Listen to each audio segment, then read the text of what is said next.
Hello, welcome, merry meet. We are two friends, Med, And Emma. revisiting our love for all things witchy, magical, and paranormal.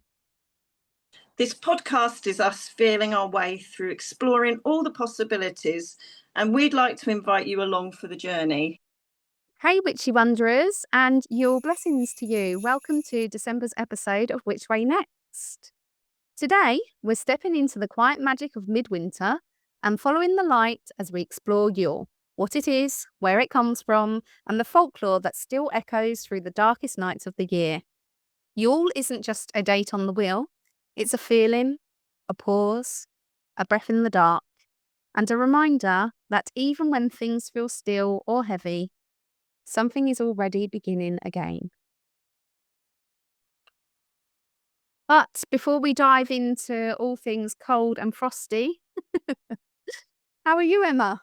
Good. I'm good. I've been pretty busy, running around up and down the country and across it, which I'm not sure if everyone knows. I had a massive fear of driving, and that quite clearly shows I've got over it. So it's I feel very proud of myself.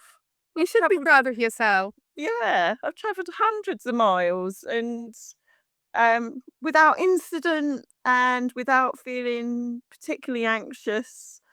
And it was great. And I got to see my daughter.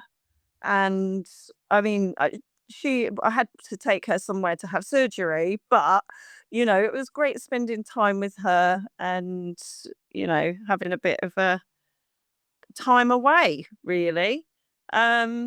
What else have I been doing? I think I mentioned in the last podcast about a psychic dreaming tea bag that I got, and I kept meaning to use it, and I actually did use it. I got round Well to it. done. I had a lovely, relaxing bath with my with this tea in it. I had candles, and I think I was did I read? I think I was probably reading something, one of my witchy books, and it was really, really lovely. And it's meant to help you open up psychically through dreaming, and I can't say that it particularly did that night. However, I've been having lots of dreams and I've taken to using a dream diary. So I'm starting to record them when I remember. Nice.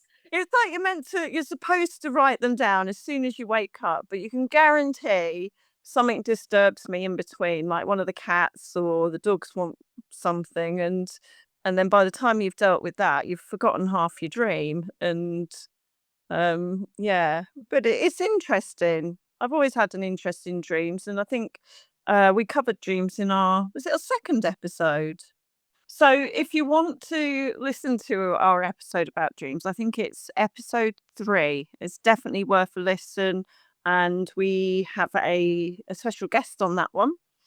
So go and check it out. So how about you, Med? What you've been up to? Our last episode feels so long ago to me now because I feel like so much has happened since. It's not been the easiest of months. My son's been getting treatment in hospital for a week. We're just on the week following that now. So I'm glad that it's over. Although it wasn't completely successful, so I'm sure we'll be back again. But You both did amazing, though. You really we did. got through it. I don't know if we did amazing, but we got through it. We're out the other end, and it's quite in keeping with the whole kind of winter solstice because it's the darkness coming to an end, and yeah, we have a lot going on family wise, but there's it's like a bit of a roller coaster in my life at the moment. There's lots of ups, there's lots of downs, but I'm just trying to stay centered for it all and enjoy the bits of light when I can. Yeah, and you have had some fun times. You went to a concert recently, didn't you? I've always gone to a concert recently. I don't think I go a month without at least one. What?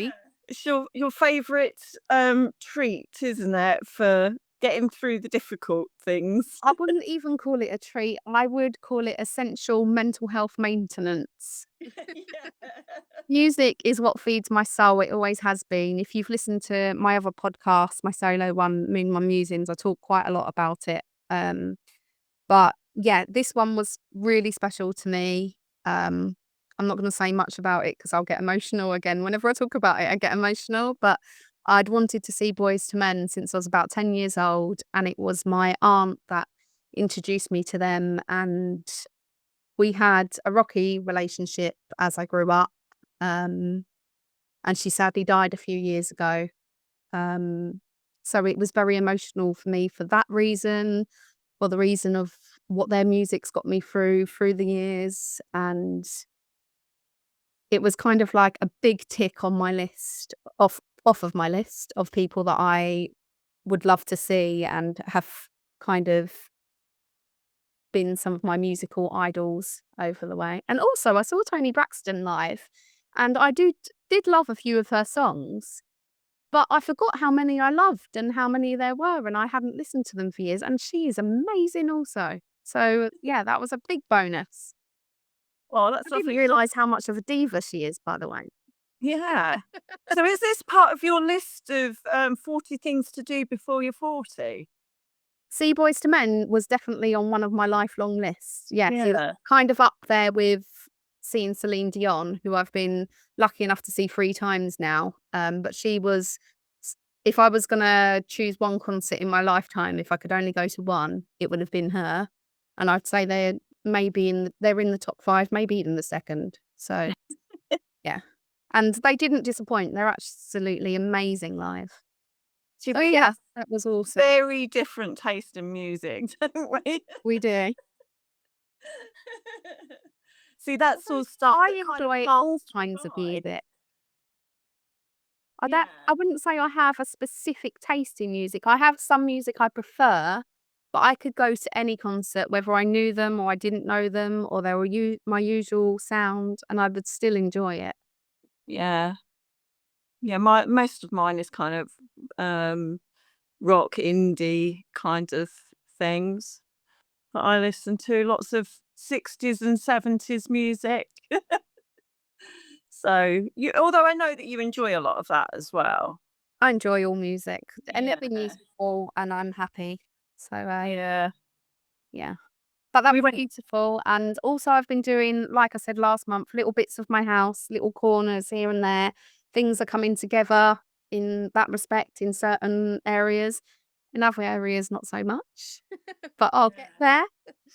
Um, so yeah, things are positive. Just getting Yeah. Yeah, we both we actually got round to decorating our houses for Christmas or Yule, whatever it is. finally. It always makes such a difference, doesn't it? Once you get the decorations up, you start getting the feelings, don't you? The like, oh, it's exciting, isn't it? I love my Christmas decorations. I'll be honest, I haven't put half of my normal decorations up. I decided not to because it was becoming more of a task than something I enjoy this year, because we were in hospital at the time. I would usually have put them up. Yeah. So I stopped once I was happy enough that my house felt festive and was giving me that kind of warm glow. And I felt like the rest was more pressure than joy. So I have Yeah. not as much as I usually have up, but I'm happy with what I've got, and I'm focusing more on the festivities rather than Yeah. those kind of things this year. And that's one of the things we do. Well, I'm sure we're going to cover some of this in the podcast, but it's putting a lot of pressure on ourselves. And like with you, my Christmas decorating took a different sort of route than it normally would. Previous years, I would literally get the whole lot out the loft. It'd all be down in the front room, and I'd rummage around, and I'd be getting it all put out, having already like dusted the house to oblivion because I always do my dusting and everything before I put my Christmas decorations out. Yeah, my dusting probably only gets done probably once a year. But this year, my back has not allowed me to do it. It's been so painful. So I took it easy and I actually did it over a few days, which was much more sensible. Um, I felt annoyed at myself at first. And I was like, I felt, when you feel a bit angry at yourself that you can't do what you would normally be able to do. But actually, that was just really silly. And it was better doing it over a few days. And I should remember that that's okay. We can't always do everything all at once. We need to slow that pace down. And that's what it should be like, celebrating Christmas and Yule. I agree. I think Christmas is so hectic, and we I think life in general is so hectic. We're living in a very fast-paced world, which I just don't think is natural at all. But particularly Christmas, considering the winter solstice is all meant to be about enjoying the darker days and the quiet of that time, we make it into such a I mean, there's positives to it. It's bright and colourful and hectic in nice ways, but also it's just so overwhelming and so fast. And we're meant to, there's like this pressure to be extra joyful rather than just to be calm. I think it's the same as when I first had, sorry, I'm getting a bit deep here, but when I first had therapy and I felt like I came to a realization that what I thought was being happy was actually the emotion excited. Mm. And what being happy is actually being content and calm. Oh, exactly. I Yeah. think especially when you've got ADHD and you're neurodivergent, you're chasing that dopamine, so you don't realize that just being in that calm space is actually healthier than always being heightened. Yeah. Do you know what? You're not the first person I've heard say that today. Really? I was listening to a podcast earlier, and I I failed to remember which one it was now because I listened to a few, and the chap on there, he said exactly the same. You've got happiness and you've got sadness, and we're not meant to be happy all the time. We are meant to be content, Exactly. And that because takes some working on. Even yeah, now I know it, and I came to that realization a few years ago now, and I'm quite accepting of it. I still find myself thinking, "Oh, what's wrong with me? I'm not happy." But I am happy. I'm just calm and content, and that is happiness. yeah, I yeah. don't need to be excited all the time. I think maybe in my younger years when I didn't understand that and I was still living trauma, I was one extreme or the other. I was either really depressed or I was really excited and getting a dopamine hit from whatever I was doing at the time. Like for instance, I used to do a lot of Zumba, and that would really release my endorphins and my Mm. dopamine, and I'd feel like on a high from it. I've Yeah. never dabbled in drugs or anything, so that's the only thing I can relate it to. I've never dabbled in Zumba. Another thing we're quite opposite on. I did But exercise once and I couldn't keep up with the older ladies, so I gave up. that would be me now. But yeah, once upon a time when I was fit and happy. um, you couldn't see, but I did quotation marks there. Just realised you can't see me. Yeah, I think that there's a lot to be said for just living in your calmness and your stillness. Yeah, there is. I mean, we do put a lot of pressures on ourselves, and I think it's a lot of it's that keeping up with the Joneses, isn't it? So you're constantly trying to achieve what you think is the better life, and wanting to be able to give your family amazing presents, and some people, they spend their whole year like trying to make sure that they can get their children the latest computers and stuff like that. And it's such a massive pressure, isn't it? Rather than what is Christmas? What's it about? What and it used to be more about families getting together and communities and you know having festivities without so much of the gift giving. I mean, I know, like with my dad, I remember him telling us stories of that they would just get one gift, and it was never like a really expensive thing. It wasn't those piles and piles of presents that you see under the Christmas tree now. Would have been like just a teddy bear, or I think he said he got a Rupert the Bear one year, and it just something really simple. And I feel like I kind of want to go back to that, because I feel pulled into spending lots of money. I mean, I'd love to have lots of money. That's it. Wouldn't we all? Yeah, I had to think about what I enjoy about Christmas, and the main thing is that my family all get together on Christmas Day. And it's not even the gift giving that happens on that day. It's actually just us all being together. And you've seen the madness of my family when they get together. We all go to my mum and dad's, and there's about, oh, God knows, about 25 of us or something. And we just have fun. We eat, we drink, we play games, and that's what everyone loves. It's the gift giving bit. I bet half of them don't even remember what the presents were, you know? And I'd like it to be that. I sort of don't want to have the presents anymore. But give me the presents anyway. Unless it's a popsy dress, you'll take it. Oh, if it's a popsy dress. I completely relate with what you're saying, though. I feel the same. I've been having a bit of a kind of discussion with my husband over it this week, because the past few years I've been trying to dial back on the presents more. I've always also focused on experiences. I like to go out as a family and experience different things around Christmas and go to festivities and things like that. So it's always been balanced in that way, but now I'm just trying to dial back the presents a bit, and he's not in agreement with that. He Oh. he's like, but the best part about being a kid at Christmas is opening the presents, and I'm like, but why?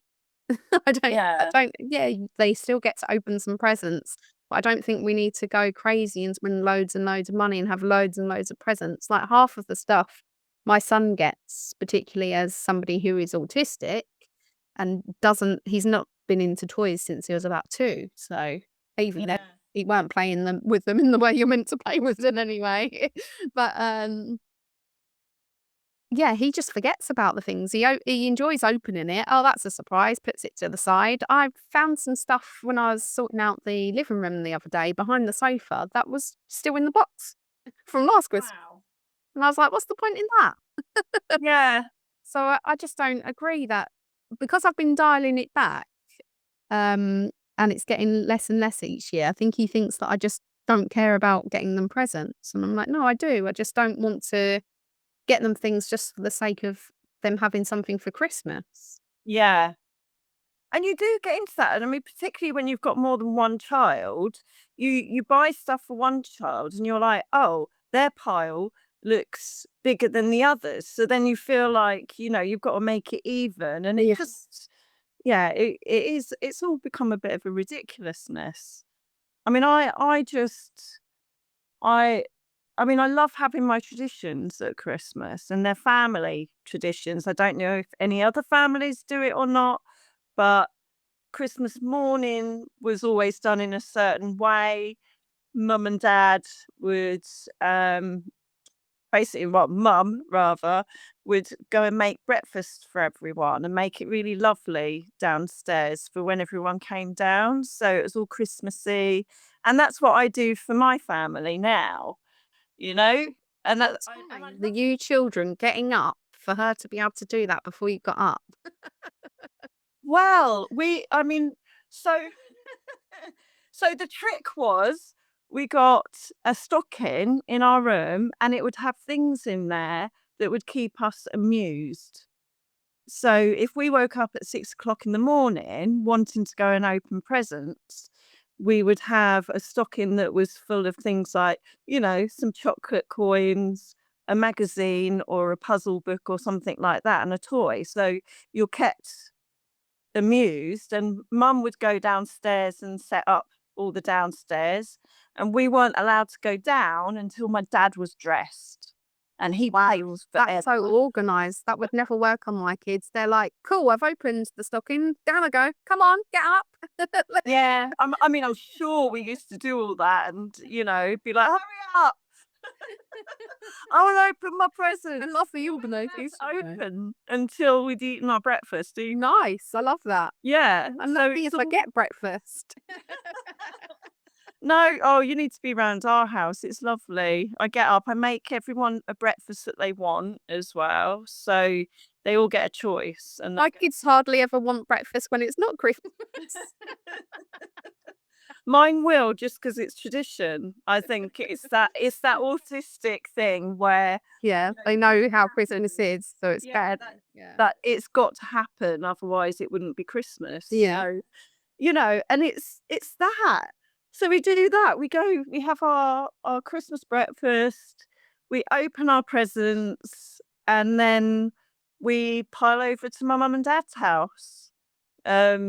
Christmas used to be at my granddad's, and then when he passed away, that moved over to my parents' house. So, and that's the bit I love, and the food, having a Christmas dinner Yeah. and having the decorations and stuff and the presents. And it's not that I don't appreciate them.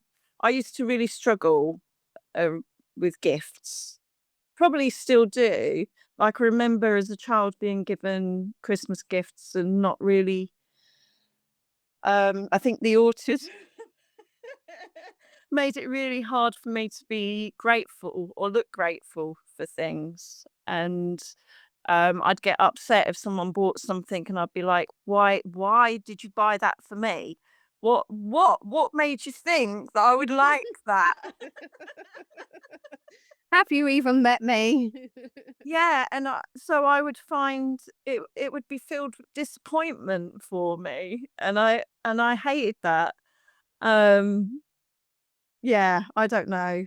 So, but as I've grown up, it is literally just everything around it rather than the gifts and the money spent. I enjoy the fact that the children want to be downstairs and spend time with us because they know it's Christmas Yeah. time and we're going to do like festive things like play games or watch Christmas movies and things like that. And then Yeah. obviously we all sit at the table for dinner because that's tradition, but they won't always do that on a regular day. They really struggle with kind of eating with other people and being downstairs and stuff. So Yeah. at Christmas, it's something they want to do. Yeah, we exactly the same for us. My son never eats at the table with us except Christmas Day, and that's good. He knows it's one day. One day he has to put up with it. And if he wants to wear his earbuds, absolutely fine. But yeah, my daughter was the same as well, and we'd never pushed them to sit with us at meal times, except when they were a lot younger and we didn't know about autism. Yeah. So yeah, but yeah, Christmas Day, it's lovely. Either, everyone accepts what it's like, and it's lovely. And then it's all over with.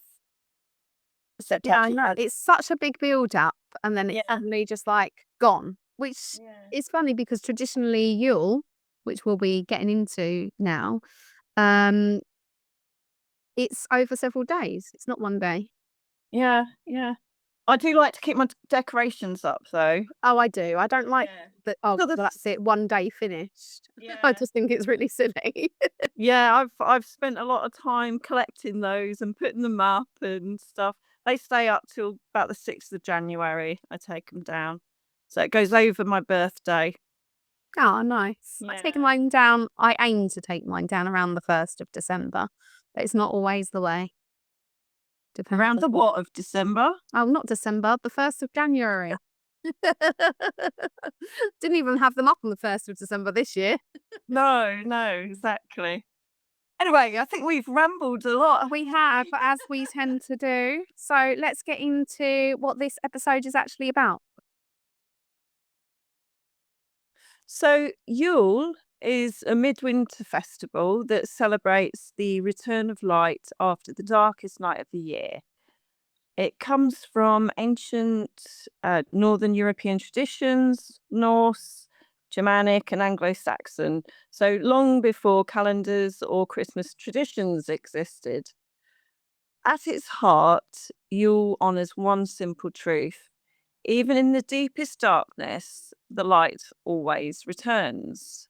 So, when is Yule? Yule is connected to the winter solstice, which usually falls around the 21st of December. The winter solstice is the astronomical moment, the longest night and the shortest day of the year. And that's when the sun reaches its lowest point in the sky. And after that moment, the days begin to slowly grow longer again. This is where most people often get a little confused. So we like to think of it like this. The winter solstice is the turning of the wheel.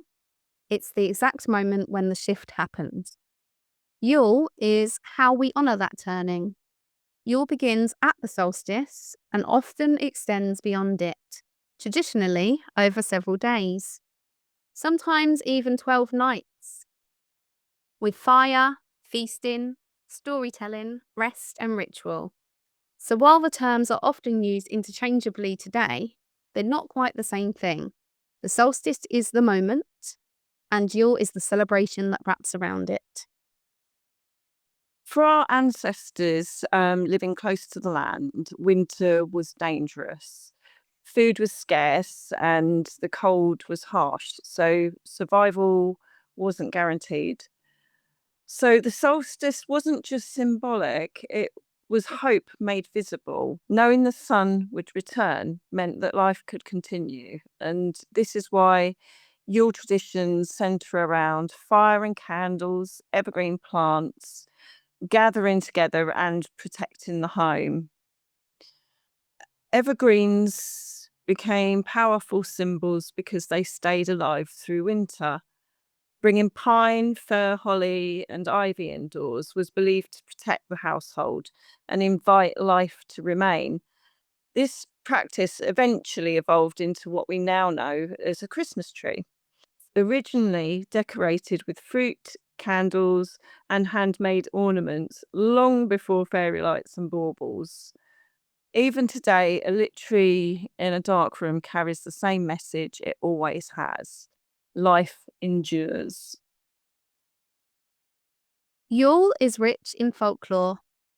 In later pagan storytelling, this time of year is linked to the rebirth of the sun child and the symbolic shift between the Holly King and the Oak King, darkness giving way to light. There are also darker stories, like the Wild Hunt, where spirits and gods are believed to ride through the winter skies, often led by Odin, gathering wisdom and watching over the world. These myths reminded people that the veil was thin, the unseen close, and the warmth, fire, and togetherness mattered. Yule is a time that goes hand in hand with hearth magic. The original Yule log was a ritual in itself, chosen carefully, burned slowly, and its ashes saved for protection in the year ahead. Yule has always been about hearth magic, keeping the fire burning, protecting loved ones, honouring the ancestors, resting without guilt.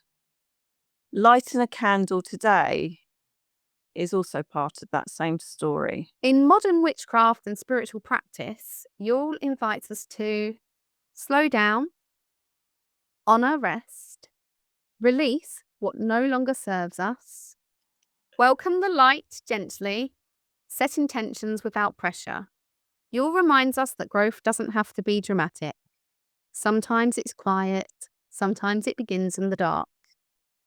So wherever you are on your path right now, you'll only ask this. Pause, breathe, and trust the cycle.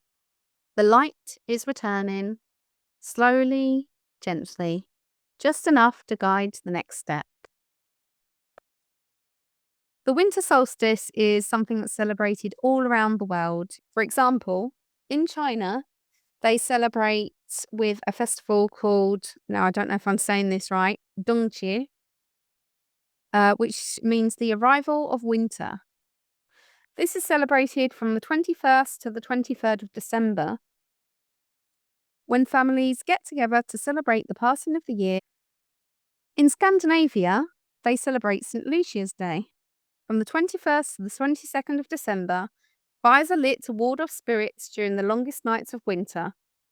Girls dress in white gowns with red sashes and candle crowns in honour of the Christian martyr, St. Lucia. In Iran, they celebrate Yule. I don't know if I'm saying that correctly. Red fruits such as pomegranates and watermelons are eaten to symbolise the crimson dawn as people gather to feast and read poetry. In northern Arizona, they celebrate Soyo. Again, don't know if I'm saying it right. On the 21st of December, Hopi Indians perform purification rituals and ceremonies and welcome the protective spirits from the mountains. So clearly, all around the world, the winter solstice is something we know to be marked and to be of celebration and importance. And there are so many different ways to celebrate it. So do you yourself celebrate it in any way, using any of those traditions? Those traditions? No. Well, yes, I celebrate. I gather and eat special food with my family. I wouldn't call it a reunion because they all live with me.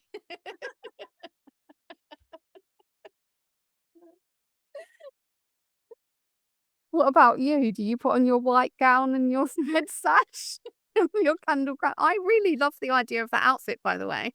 Every solstice, I'm doing my white gown. I really want a candle crown. That sounds scary around your hair. Yeah, probably it's very curly and has a lot of products on it, so I'd probably just be on fire. To have LED candles. Oh, I love that idea, I want to make one now. Yeah, maybe that's a craft project. That might be a craft project that I need to do if Yeah. they're paying for time somewhere. I love that idea. You I could can just see myself at my altar with my candle crown and my red sash. Yeah. Instead, you could make one with fairy lights. That would be Yes. pretty. That would be pretty.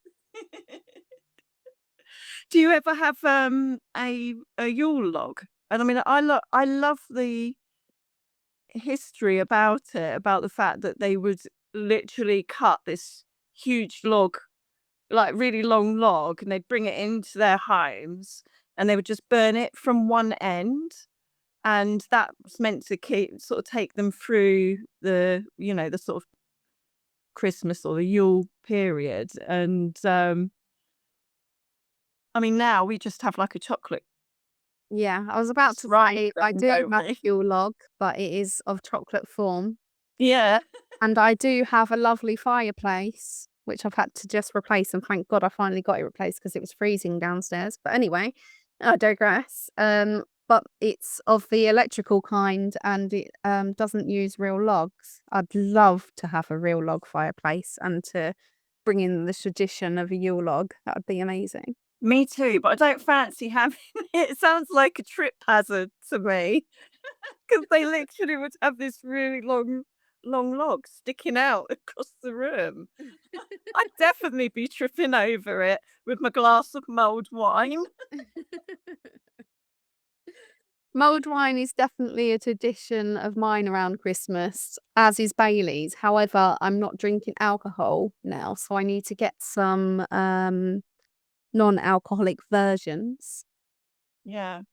I see people do recipes for simmer pots, and that's I mean, mulled wine is my version of that, and I just drink it. But oh my God, the simmer pots sound amazing. I often do a simmer pot around Christmas, and in all honesty, it smells just like my mulled wine, except it's not got the alcohol in it. I love to do. Well, no, I put too much stuff in it to possibly want to drink it. It'd be too potent. And I put all like flowers and stuff that have not necessarily been washed enough to eat. So I don't think I'll do that. But yeah, I love doing a simmer pot around Christmas. I try to do them all year round. I mean, I did used to do them more often, but at Christmas I can't not do it because it feels like it's a tradition now, whereas the rest of the year things get forgotten. Yeah. To me, I feel like if I did a simmer pot, I would have to either make it into something drinkable or maybe mix it in and use it like Florida water or something Yeah, like you that. can. You can make a spritz out of it afterwards for definite. So it becomes like Yeah. air freshener type thing. Oh, I'll be doing that. I have to. That's one thing I love is having the smell of cinnamon, cloves, that kind of thing, throughout the house at Christmas. I know other people like pine, don't they? It's not a I'm favourite of not a mine fan of because it pine. just reminds me of toilet cleaner. No, I can't do pine. To be honest, I can't do too much cinnamon. I can only do it in certain fragrances when it's balanced with kind of the more sweeter, like oranges and cranberries and that kind of thing. But just cinnamon on its own doesn't do it for me. Other than when you have to blow it through your front door on the first, if you remember. Oh yeah, but I hardly remember that, as we already know. That's why I never run out, because I'm always forgetting to use it. I'd love to hear what other people do, whether they do the simmer pots or have a Yule log, whether that's chocolate or one you put in your fireplace. I actually, going back to the Yule log, I want to do a craft. You know, I love my crafting. You do as well.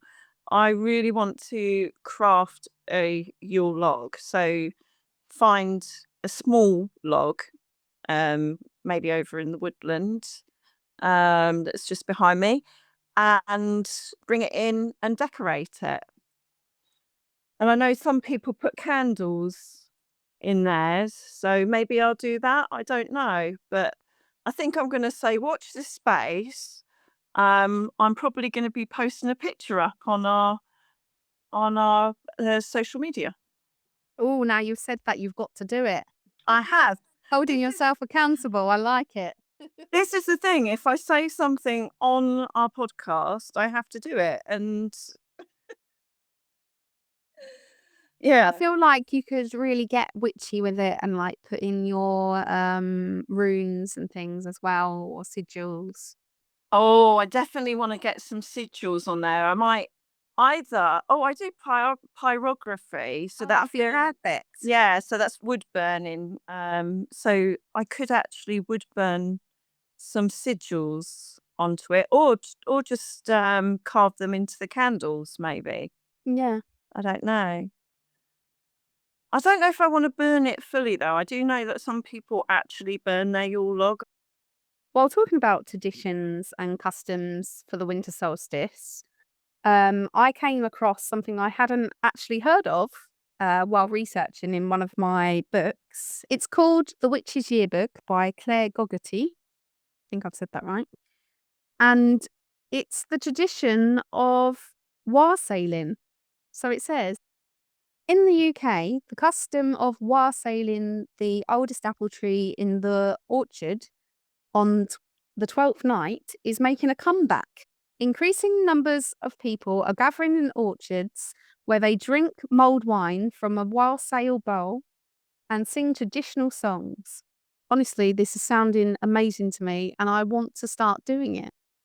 Shall we do it? Can we I think we start should our get own? together and start our own. I don't It have just an gets orchard, better and but better as it just gets better and better also. So a piece of toast soaked in cider, known as the apple tree man, I have no idea why, is soaked into the branches of the oldest tree for the robins, who embody the spirit of the apple trees.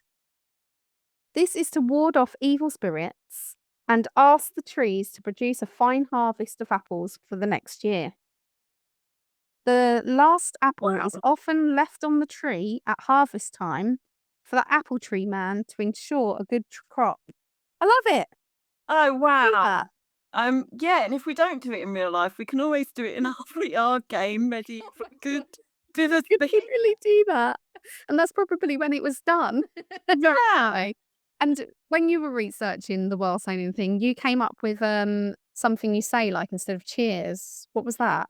So the drink was put into a large cup or a chalice, and it was shared amongst the people present, and they would lift the cup before drinking and say wassail, to which the response was drink hail, meaning drink and be well.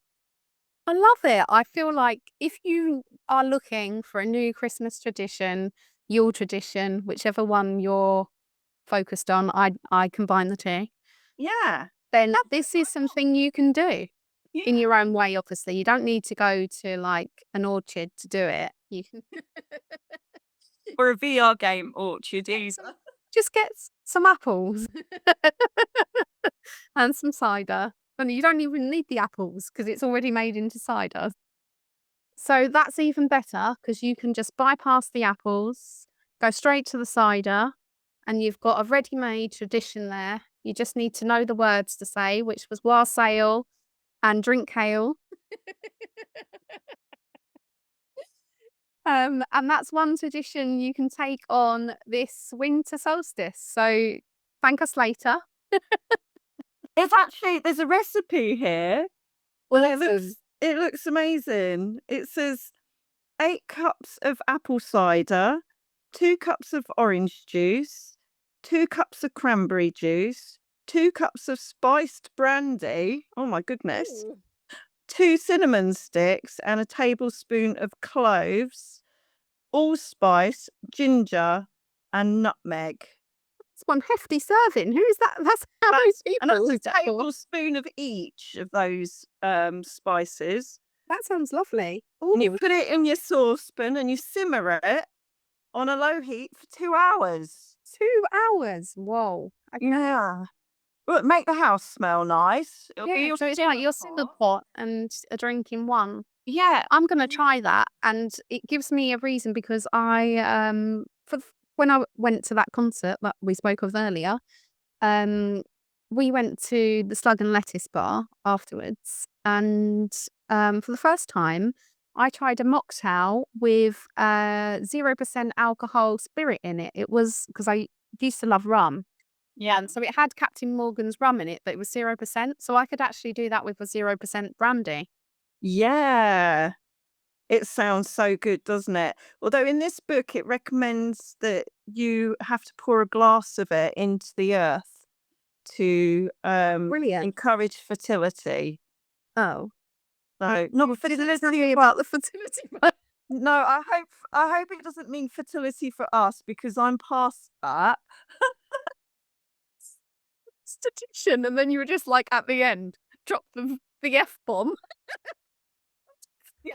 No, Any fertility, I'm pretty actually. sure it means fertility of the soil, so we get good crops. Not no more babies, please. I love my babies. They're nearly grown up now. Well, I one's love grown my up. babies so much that I don't need any more. No. I feel like, can I kind of introduce my own thing to that? So where it's like fertility, I'm thinking growth, I'm thinking abundance. Could I maybe put in the bury the glass, the cup, sorry, of cider with like something that would bring prosperity and make it more of a growth of money? Because that's something I do need. Could be. I don't know. The thing is, it's all about intention. That's what I think. Yeah, I'm going to do it somewhat like that. So it's more like my winter solstice, new year, bring on the growth of the things and the abundance that I need towards me type thing. Yeah. Could be the growth of our podcast, which is Yes. doing really well at the moment, isn't it? Yes. What's been happening on Spotify? Yes. So what has happened on Spotify this month has been an absolute whirlwind for Which Way Next podcast. In fact, this whole year has been a whirlwind for Which Way Next podcast. And as we come to the end of the year and we reflect on it, I am just so grateful. Well, we're both so grateful for Definitely. how far we've come and for even beginning it, because we talked about it for a long time and then we just started it on a whim. It's very much a journey. Yeah. And it's still an ever growing, ever transforming journey. And I'm so excited to see where next year takes us. But anyway, this month, what has happened is, as we are hosted on Spotify, as that's where we send out our podcast from. Obviously, it goes across all platforms, but that's our host. They gave us this special wrapped thing. You've probably seen it all over the internet from all different artists and shows and things. But we won a few awards in that. And also, I didn't realise they were awards until I saw the email relating to it. And it said, "You've won awards, click here." Is that what it is? I didn't even know that. I didn't know that I either. thought it was a roundup and saying how too. well it was doing. Yeah, but then I saw that these 3 things are awards we've won. So that's even cooler.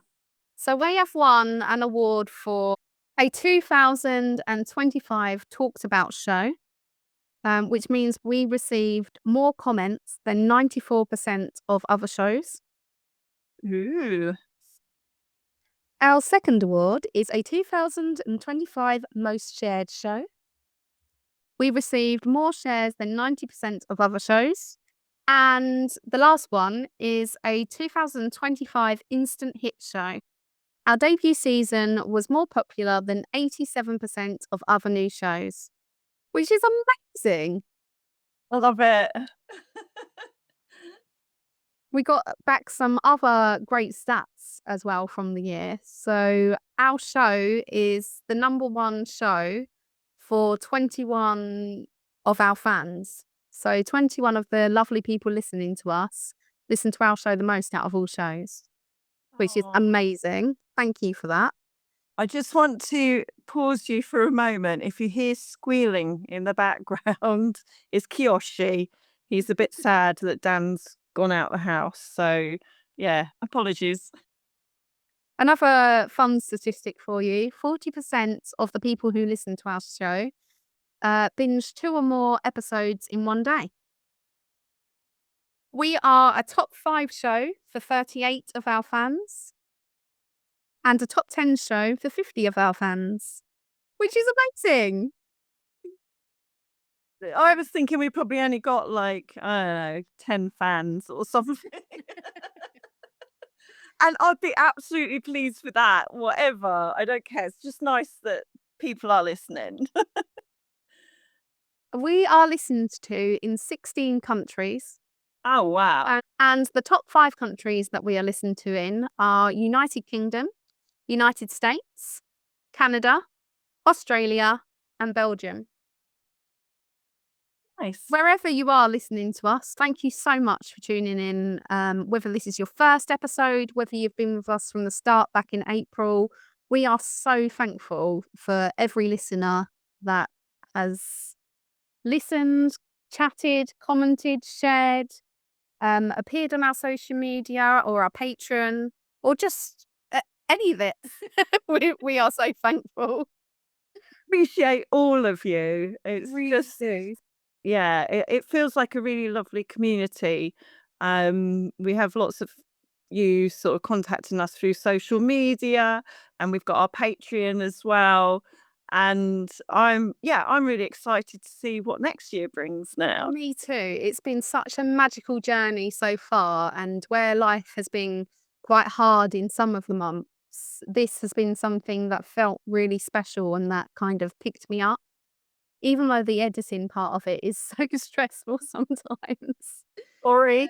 Actually getting it out there, sharing it, getting the feedback, listening back to it while I'm editing is still a magical moment, even though it's stressful doing the actual physical act of editing. Listening back to it and hearing our conversations back and kind of smiling along with it and enjoying, which is unheard of for me. I do not like listening to my voice back, but this has kind of cured me of that because I feel the joy while I'm listening to it.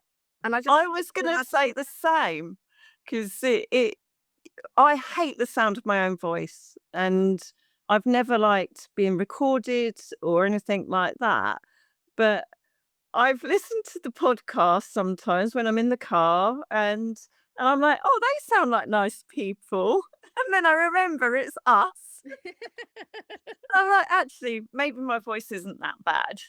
Yeah, People do listen. it's only when I've said that now here, actually, I've realised it has cured me of that because whenever I used to hear a recording of myself before, for whatever reason, I would hear a recording of myself. I used to think, oh God, I hate my voice. Is that what I sound like? But now I'm like, oh, I really enjoy this. I'm glad that we've recorded this and I can hear it back. And I remember um the feeling of when we're laughing in certain parts and stuff like that.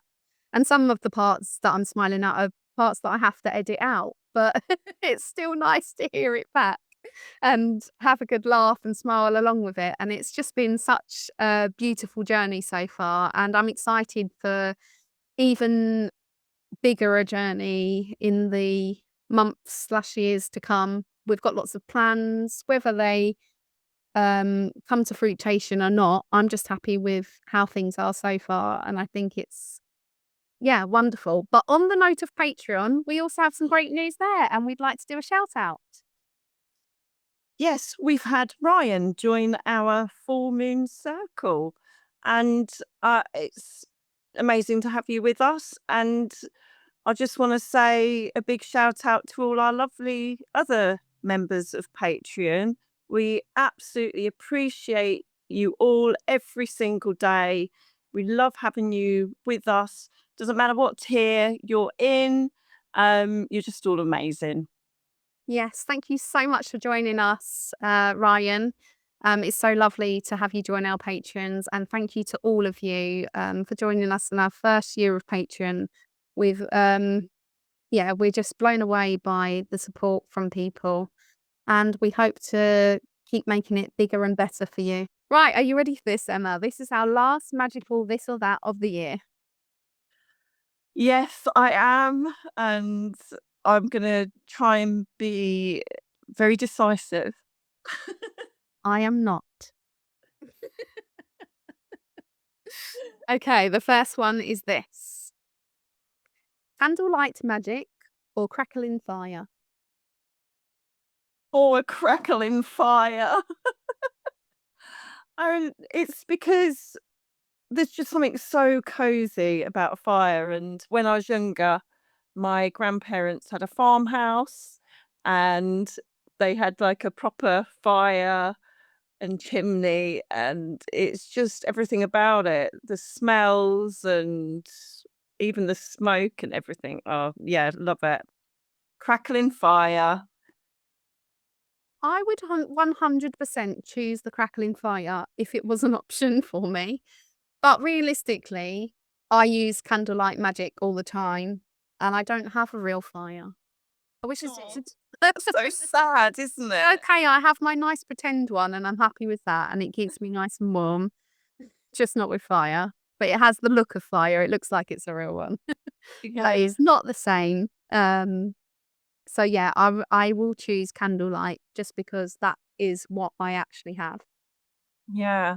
I don't know, it's just something about a fire, the power in it. A roaring fire, whether it's, in your home or not your actual home. No, I don't like that. And that's a ritual for you. I see your house on fire. For our family. Whoa. But yeah, bonfires, that kind of thing. They're just so powerful. No, I agree, and I love them, and that's my favourite part of working at Camp Wildfire while we were doing that, is being out in the forest and being by a fire all day when I was doing the bread making activity. I absolutely loved it, and I wish I could have a fire all the time. Do you know what? I have a fire pit in my garden. I never did it. You have. Really need to do You it. bought it, I think, after the After first the first time one. we did Camp Wildfire, and Yeah. yeah, I think you need to go out there and do a fire I ritual. do, but my garden is just not in a state where I want to sit in it at the moment. No, It's you'll be like in the dark. You won't see it. Just No. fire. No, I still know. I'll just be out there thinking this needs doing, that needs doing. Aw, that's such So a yeah, shame. I'll get there.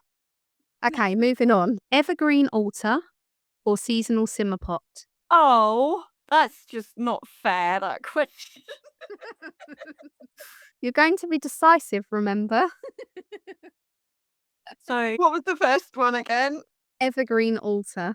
Evergreen altar. I mean, that could be your Christmas tree, couldn't it? Well, I was thinking about this earlier. Like, my whole house is my altar at the moment. Is that why you're setting it alight? Yeah. No, because I was thinking about the fact that, I mean, okay, the green things in my house aren't actual ones from out. A lot of it's plastic. Sorry, but they're things that I can reuse every year, and I feel like Symbolisation, though, isn't it it? does. Yeah, it does symbolize it. But my altar at the moment is focusing on the spider grandmother, and I don't want to change that at the moment. So I'm going to go with the simmer pot because I would quite like to do that, and I can combine it with my alcohol drinking. Mine is definitely a seasonal simmer pot when it comes to Yule, and I have a confession that I only just realised when I asked this question. My altar still symbolises autumn. It's still got those pumpkin candles. Okay, that's okay. So I need to redo that only- also. Pumpkins aren't only for autumn. No, they're not. They have been harvested, and now they are with me for winter. But I am going to remove them this weekend, I think, and I'm going to make it a bit more Yule. Yule, that's my. Julie. I'm going to Yulify it. Next question. Staying in and resting or quiet winter walks? I do a lot of staying in and resting. I really need to get out and do some winter walks. I haven't been going out very much. The weather's been pretty grotty. Although I mean I have gone out and walked the dogs and stuff. But I've not been in the forest for a while, or in the woods, whatever you want to call it. And I want a proper winter walk, like, snow. I want to feel the crunching of the snow underneath my feet. I think So you're going to need a winter flight first. I would need a winter flight first, but I don't want to fly anywhere. So yeah, but I think, yeah, winter walk. Yeah, that's my answer. My answer is pretty much a carbon copy of your answer. I have been staying in and resting a lot purely because I've been in burnout or I've been stuck in a hospital ward and you cannot leave. And I am craving the forest. I need to get there. I think about it all the time and I'm always, I need to get there. So I'm going to choose the quiet winter walk and I'm going to make that my pledge that these winter walks are going to start happening now. Yeah. I have been doing winter walks. Does it count? Because it is winter and I now have a treadmill, so I have been walking. Oh, have you got it working now? I have. Yay! So I have been doing walks in the winter, so there you go. But yeah, I want to get to the woods to do it. I know it didn't say the woods, but that's what I think of when I think of a winter walk. So. Yeah, same. Okay, next one. Warm drinks by candlelight or shared winter meal? Oh, I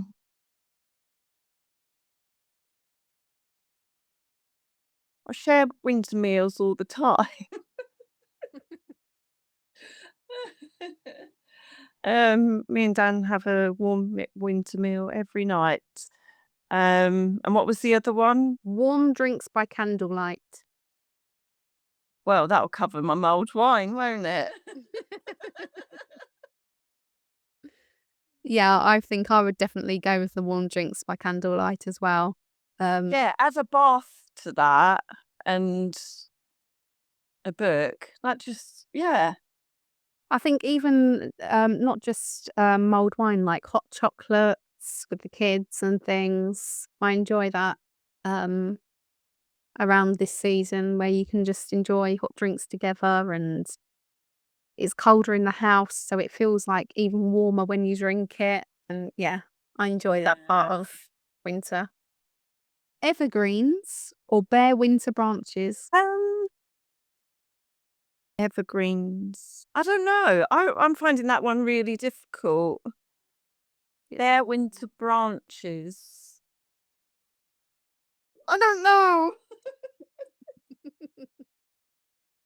I'm going to say evergreens. I absolutely love holly and berries and, all those kind of things. And obviously use them to decorate the house. Bare winter branches. It's quite stark, isn't it? I suppose. But if they're not covered in snow, then no. I'm the opposite. I'm gonna go for bare winter branches. I love it when you see like a massive, like especially an old tree, and it's like got all of you can see all the intricate kind of ways that the branches are going, and it's across like the really like white sky in the winter, and it just I don't know. It feels kind of I don't know what I don't know. It just gives me this feeling like you can see like how old it is and how long it's been there and stuff. Yeah. So that brings us to the end of magical this or that. I think we were quite decisive there. Yeah. I still had that like fight in my brain. So we're coming to the end of this episode. But before we close the episode, we'd like to invite you into a quiet moment of stillness. At Yule, we stand at the turning point of the year, where the darkest days begin to give way to the light's return. This isn't a rush toward brightness. It's a gentle reminder that light has never left us. It's simply been resting. As the year comes to a close, take a moment to notice what has brought you warmth. The connections that mattered, the moments that made you smile, the small joys that carried more weight than you realized at the time. The small joys that carried more weight than you realized at the time. Yule invites us to celebrate quietly and sincerely, to gather light where we find it, to let joy exist alongside reflection without needing to earn it or explain it. You don't need to review the year, you don't need to improve it or make sense of it. This is a moment to honour that you showed up, in ways seen and unseen. Let the new moon be a soft closing and a gentle opening. A reminder that even in the coldest season, warmth, laughter, and hope still belong. The light is returning, and there is room for joy as it does. It's the end of the year and the end of this season of Which Way Next, and we wanted to take a moment to speak directly to you. Whether you're celebrating Yule, Christmas, both or neither, or whether you're simply resting as the year turns, we're sending you warmth, gentleness, and care.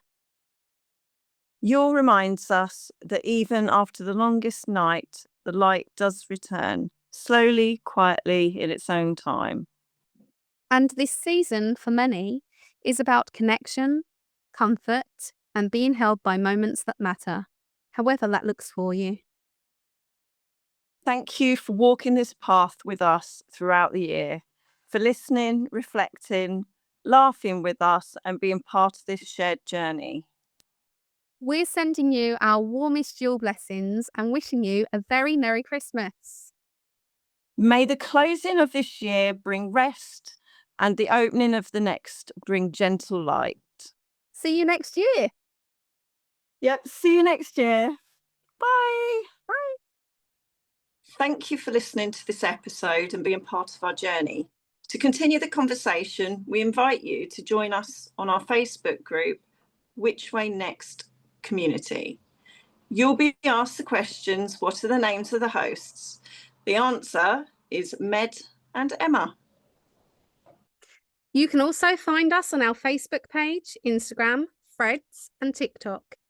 If you want to get in touch to share a listener story, question, or to work with us, our email address is whichwaynext@gmail.com. So I've been Med. And I've been Emma.